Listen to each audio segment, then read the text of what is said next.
Here's the thing. The gacha game market is booming. New titles are dropping left and right, each more ambitious than the last. But for me, my heart still belongs to Hoyoverse's awkward middle child, Honkai Star Rail. Nothing feels like gacha home to me like HSR. But amid growing competition, is the game still worthy in the year of our Lord 2025? Whether you're a new player, wondering if it's worth your time, or a returning veteran curious about the current state of the game, I've got you covered. We're breaking down the core mechanics, what's hot, what's not, and why having reached 3.0 and onwards now may, or may not, be the perfect time to jump in. So grab your favourite waifu pillow, hide your wallet, and join me on a trailblazing adventure among the stars. First things first, what is Honkai Star Rail? Imagine this.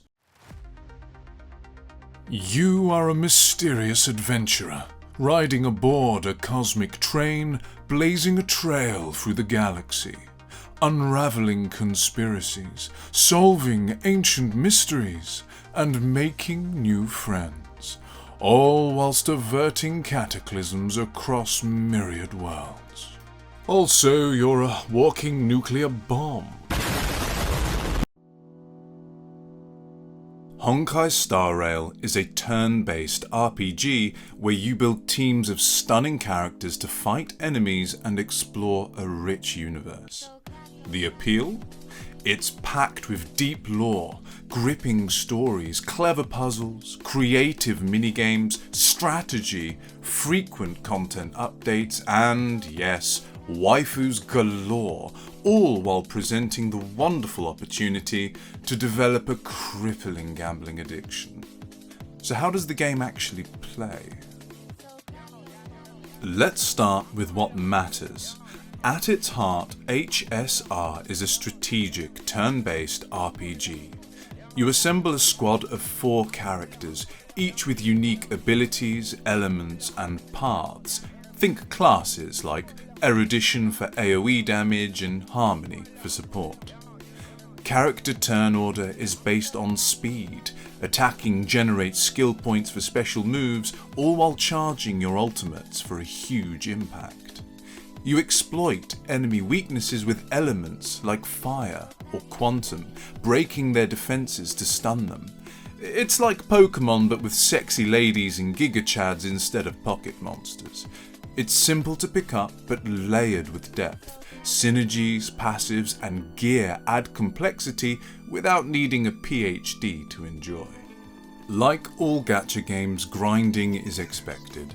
Farming materials and currencies to level up your crew. It's not mandatory for casual play, but optimization takes effort. The real stars of the game, though, are the story set pieces and boss fights. Spectacular, music-driven battles with creative mechanics that demand you adapt. In endgame challenges, strategy is key and it is very rewarding. Let's talk about the elephant in the room, gacha mechanics. You get a few free characters, but most come from pulling on banners with in-game currency. It's like opening trading card booster packs. You'll get loads of filler, but with a chance at something special. HSR, though, is very generous. Free currencies are abundant, and I've snagged every character I've ever wanted as a mostly free-to-play player. They've even gifted desirable 5-star characters. Take notes, everyone. A pity system guarantees a 5-star after enough pulls, with a 50-50 shot at the featured one. People have lots of opinions about that. Having said all that, here's my not so hot take that I've maintained since my first ever video. Gacha is way more fun free to play. Limitations breed creativity. Using off-meta characters and scraping by with clever decision making feels far more rewarding and cathartic. Free to play is the way to go and even mitigates some of the issues with the game, which we will discuss shortly. It's more challenging, more varied and more fun to work with what you've got, and you'll still be able to get most of the 5 stars you actually care about anyway. Don't let the gacha stigma scare you off. HSR is at its best without destroying your wallet. Now that the meat and bones are out of the way, let's get to the big positives and negatives of the game. First of all, the presentation is excellent. Gorgeous characters, fluid animations, beautiful environments, and the direction of the major boss fights and cutscenes is an absolute spectacle every time, music included. Combat is addictive. It's super easy to pick up and learn, making it accessible, but planning your teams and playing to their synergies to overcome endgame challenges is cathartic and deep for those who seek it. Most of the stories are super engaging and thematically different. If you like to get attached to the characters and their stories, this may be a fruitful engagement indeed. There are some L's here too, which I'll touch upon later. The game is constantly updated with new content and special events so that there's always something new to do. The developers seem to be listening to feedback and are often engaging with players outside the game, such as with special live streams to keep everyone on side. An excellent example of this is Hoyoverse's recent promise to go back and empower older characters who have been slowly power crept since their releases. It's a nice touch. Again, the game is free to play and incredibly fun and rewarding without spending a penny. The game is so generous with free resources that you can get almost any character you want just by playing a little and often and being a little more picky. I honestly think the game is more fun this way and I highly recommend it. One last thing I want to mention is how passionate the community is. People really love these games and their characters. Now, online, this can be as much of a negative as it is a positive, but as a cosplayer, I've had the pleasure of meeting a great many gacha gamers in person, and they have always been enthusiastic and lovely. If you do get stuck into this game, you'll find unending swathes of gorgeous fan art and other fan-made content. Note that there are tons of content creators covering every aspect of the game, so whatever you need, someone out there has got you covered.